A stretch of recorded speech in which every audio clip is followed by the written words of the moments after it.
কোন গোপনে মন ভেসেছে সিরিয়ালের আগামী পর্বে আমরা সবাই দেখতে পারবো শ্যামলী আর অনিকেতের ডিভোর্সের কথা শোনার পরেই চমকে ওঠে ঠাম্মি আর প্রিয়াকে বলে, প্রিয়া যেভাবেই হোক আমাদের কিছু একটা করতে হবে, এই ডিভোর্সটা আটকাতে হবে, তুই এখনই শ্যামলীকে ডেকে নিয়ে আয়।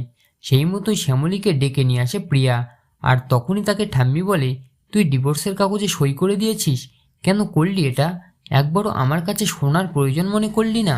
এই শুনেই কান্না করতে করতে শ্যামলী বলে, কি করতাম আমি ঠাম্মি, স্যার যে আমার থেকে মুক্তি চাই। তখনই প্রিয়া বলে, না রে শ্যামলী দি, তুই বুঝতে পারছিস না, দাবাই তোকে ভালোবাসে, এর পেছনে নিশ্চয়ই অন্য কোনো কারণ আছে।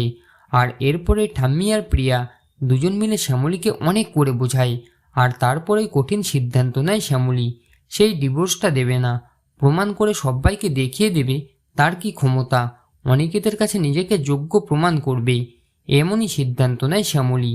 আর তারপরেই ঠাম্মি প্রিয়াকে বলে, প্রিয়া তুই দাদুভাইয়ের ঘরে গিয়ে লুকিয়ে ডিভোর্সের কাগজটা নিয়ে আসবি, আর শ্যামলী তুই দাদুভাইকে ঘরের বাইরে নিয়ে আসবি, আর তারপরে কি করতে হবে সব কিছু আমি দেখে নেব, সমস্ত কিছু সামলে নেব।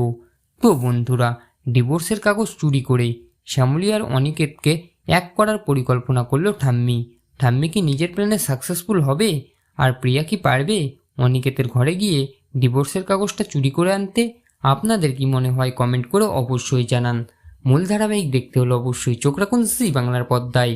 সাথে এমনই আপডেট প্রতিদিন সবার আগে পেতে হলে আমাদেরই চ্যানেলটিকে সাবস্ক্রাইব করে দিয়ে পাশে থাকতে একদমই ভুলবেন না।